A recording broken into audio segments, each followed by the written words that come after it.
છોટાઉદેપુરમાં ખાતર ખરીદવા માટે ખેડૂતોની લાંબી લાઈનો લાગી। વહેલી સવારથી ખેડૂતો લાઈનમાં ઊભા રહેવા માટે મજબૂર બન્યા।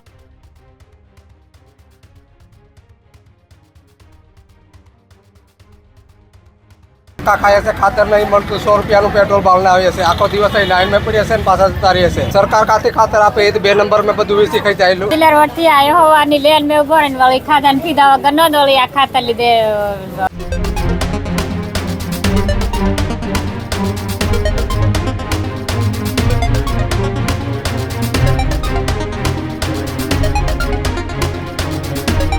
સમાચારોમાં આગળ વાત કરીએ। રાજ્યના ખેડૂતો જે રીતના અત્યારે પાક વાવી રહ્યા છે, રવિ પાક એટલે કે શિયાળુ પાકનું વાવેતર કર્યું છે, આ જ સમયે ખાતરની અછત સર્જાય છે। જી હા, ઉત્તર ગુજરાત બાદ દક્ષિણ ગુજરાતમાં એ ખાતરની અછત જોવા મળી છે। છોટાઉદેપુરમાં ખાતર ખરીદવા માટે ખેડૂતોની લાંબી લાઈનો લાગી। વહેલી સવારથી ખેડૂતો લાઈનમાં ઊભા રહેવા માટે મજબૂર બન્યા।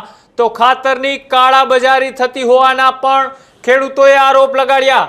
ખેડૂતોએ મકાઈનું વાવેતર કર્યું, હવે ખાતર નથી મળી રહ્યું તેવું ખેડૂતોનું અત્યારે માનવું છે। તો બીજી બાજુ એ જે રીતના એક કમોસમી વરસાદ પડ્યો હતો, આ કમોસમી વરસાદ બાદ એ ખેડૂતોને મોટા પ્રમાણમાં નુકસાન થયું હતું।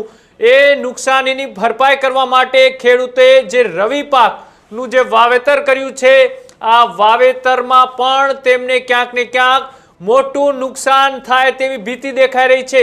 આ તમે દ્રશ્યોમાં જોઈ રહ્યા છો કે વહેલી સવારથી એ ડીએપી અને યુરિયા ખાતર લેવા માટે ખેડૂતો પોતાનો કામ ધંધો અને ખેતી અને ઘરનું તમામ કામ સાઈડમાં મૂકીને પાછા તેઓ એ ખાતરની લાઈનમાં જોવા મળી રહ્યા છે।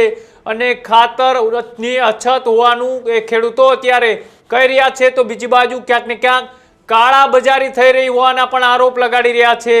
જે રીતના એ ગુજરાતની અંદર એ અલગ અલગ વિસ્તારોની અંદર ડીએપી અને સાથે યુરિયા ખાતરની મોટા પ્રમાણમાં અછત સર્જાઈ રહી છે।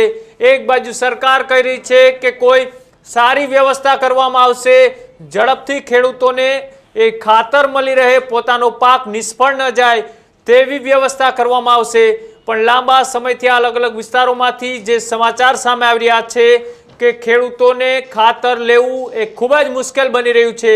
ત્યારે છોટાઉદેપુરના ખેડૂતોની કેવી સ્થિતિ તેની પર કરીએ નજર કે ત્યાં ગ્રાઉન્ડ ઝીરો ઉપર એ ખેડૂતોને કેવી હાલાકીનો સામનો કરવો પડે છે। છોટાઉદેપુર જિલ્લામાં ખાતરની તંગી છે, ત્યારે આપને દ્રશ્યો બતાવીશું। આ છોટાઉદેપુર નગરના જે ટાઉનના દ્રશ્યો છે। 210 ગામોમાંથી ખેડૂતો ખાતર લેવા માટે આવી રીતના સવારથી લાઈનો લગાવે છે। જે આદિવાસી વિસ્તાર છે, આદિવાસી વિસ્તારની મહિલાઓ પણ ખાતરની લાઈનમાં ઊભી છે। આપ દ્રશ્યો જોઈ રહ્યા છો। જે ખેડૂતો છે તેઓને ખાતરની જરૂરિયાત છે। હાલ શિયાળાની ખેતી માટે ખાતરની જરૂરિયાત ઊભી રહી છે, ત્યારે ખાતર માટે આવી લાઈનો લગાવવી પડે છે। ભૂખ્યા તરસ્યા બેસી રહે છે, ત્યારે આ આદિવાસી ખેડૂતોને ખાતર ક્યારે મળશે તે સવાલ ઉઠી રહ્યા છે। સરકાર કહે છે કરોડો ટન ફાળવવામાં આવ્યું છે, તો ખાતર ક્યાં ગયું? આદિવાસી સમાજના ખેડૂતોને ખાતર ક્યારે મળશે? એક તરફ ખાતર નથી મળતું, હરરોજ ભૂખ્યા તરસ્યા લાઈનમાં ઊભા રહે છે। એક તરફ ખેતીમાં ડાંગરમાં નુકસાન ગયું, કપાસમાં નુકસાન ગયું, નવી વાવણી કરી રહ્યા છે, ત્યારે તેઓને ખાતર નથી મળ્યું રહ્યું। જગતના તાતને હેરાન પરેશાન કરવામાં કોઈ પાછી કચાશ સરકાર રાખતી નથી, તેનો આ વરવો નમૂનો છે। Rafiq Dhaniwala, news room, Chhota Udaipur. 4 દિવસ થયા ત્યાં સુધી ખાતર મળતું નહીં। આજે સવારે વેગાના આવી રહ્યા 5 વાગ્યાના, ત્યાં સુધી આ લાઈનમાં પડ્યા છે। પાણી પીવાનું, તરસ ખાવાનું હું અહીં લાઈનમાંથી કેવી રીતે જવાનું? સાંજે ખાધલું ને તેરના જ આવી રહ્યા કહેવાય, પણ હાલ સુધીમાં પાણી પીવા જવાનું ટાઈમ નહીં મળતો। કેટલા વાગ્યાનો લાઈનમાં ઉભો? કેટલા વાગ્યાનો લાઈનમાં ઉભો? 7 વાગ્યાના, પણ કે ઘરથી આવે તો 5 વાગ્યાના જવું પડે। 100ની ટ્રેનમાં બેસીને આવવાનું। કેટલા કિલોમીટર દૂરથી આવે? આપણે 14 કિલોમીટર ધક્કા ખાય છે। ખાતર નહીં મળતું, 100 રૂપિયાનું પેટ્રોલ ભાવ ના આવે છે, આખો દિવસ અહીં લાઈન માં પડી હશે ને પાછા જતા રહે છે। અઠવાડિયાથી આવીએ। સરકાર કે ખાતર ફાડી દીધું?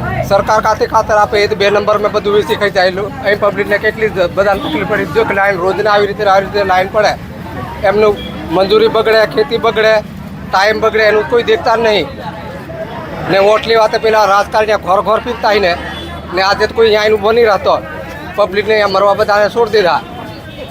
કેટલી તકલીફ પડે તમે જોવો જ ખરા। એ માણસ દેખો ને લાઈનમાં કેટલા છે, દરરોજ આવી રીતે હોય।